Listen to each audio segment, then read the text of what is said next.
നമുക്ക് മതേതരത്വം പറയാൻ എളുപ്പമാ, പ്രസംഗിക്കാൻ നമുക്ക് എളുപ്പമാ, നമുക്ക് ഒരുപാട് കാര്യങ്ങൾ പറയാം. മതേതരത്വം ഒരു വശത്ത് പറഞ്ഞുകൊണ്ട് മറ്റൊരു വശത്ത് വിദ്വേഷ പ്രസംഗം നടത്തുന്നവരെ നമ്മൾ പൊന്നാടയിട്ട് സ്വീകരിക്കരുത്.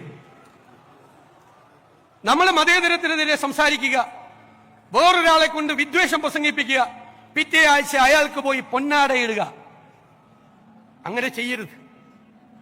നമ്മൾ കാറി കയറ്റിയാലൊന്നും കുഴപ്പമില്ല, പക്ഷെ കാറി കയറ്റുന്നവരെ നമ്മൾ സൂക്ഷിച്ചു വേണം. അവര് വിദ്വേഷം പ്രസംഗിക്കുന്നവരിലാകരുത് എന്ന് നമുക്ക് ഉറപ്പുവരുത്തണം. അതിനെതിരായി ചെറുത്തു നിൽക്കാൻ, പ്രതിരോധം സൃഷ്ടിക്കാൻ ഒരു മനസ്സുണ്ടാകണം. അതിന് കാപട്യമല്ല വേണ്ടത്. വോട്ട് നഷ്ടപ്പെട്ടാൽ വോട്ട് പോകട്ടെ എന്ന് വിചാരിക്കണം. തെരഞ്ഞെടുപ്പിൽ തോറ്റാൽ തെരഞ്ഞെടുപ്പിൽ തോറ്റു പോകട്ടെ എന്ന് വിചാരിക്കണം. മതേതരത്വത്തിൽ തൊട്ട് കളിച്ചാൽ, വിട്ടുവീഴ്ചയില്ലാത്ത നിലപാടെടുത്ത് വാക്ക് പറഞ്ഞാൽ വാക്കായി അതിന്റെ കൂടെ നിൽക്കണം. ഇരട്ടത്താപ്പ് പാടില്ല, കാപട്യം പാടില്ല.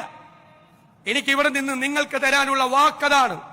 തെരഞ്ഞെടുപ്പിൽ തോറ്റാലും നിരവധി തെരഞ്ഞെടുപ്പുകളിൽ തോറ്റാലും മതേതരത്വം ബലി കഴിച്ചുകൊണ്ടുള്ള ഒരു കോംപ്രമൈസിനും തയ്യാറാവില്ല.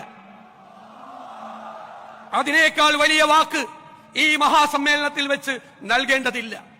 നമ്മൾ കാരുണ്യത്തിന്റെ സന്ദേശവുമായി, സ്നേഹത്തിന്റെ സന്ദേശവുമായി എല്ലാവരും ഒരുമിച്ച് നിന്നുകൊണ്ട് ഈ വർഗീയതയ്ക്കെതിരായിട്ടുള്ള വൻമതിൽ നമ്മൾ ഉണ്ടാക്കും. സ്നേഹത്തിന്റെ വൻമതിൽ, പാരസ്പര്യത്തിന്റെ, സാഹോദര്യത്തിന്റെ വൻമതിൽ. പഴയകാല ചരിത്രത്തിലേക്കൊന്നും ഞാൻ പോകുന്നില്ല.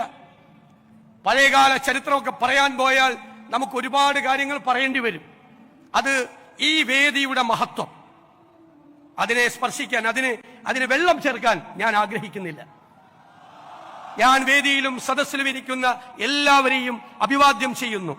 അഭിവന്ദ്യനായ ഉസ്താദ് നടത്തിയ ഈ കേരള യാത്ര, ആ സന്ദേശമാണ് കേരളത്തിലെ ജനങ്ങളുടെ മനസ്സുകളിലേക്ക് നൽകിയത് എന്നുള്ള സന്തോഷം പങ്കുവെച്ചുകൊണ്ട് എന്റെ വാക്കുകൾ ചുരുക്കുന്നു.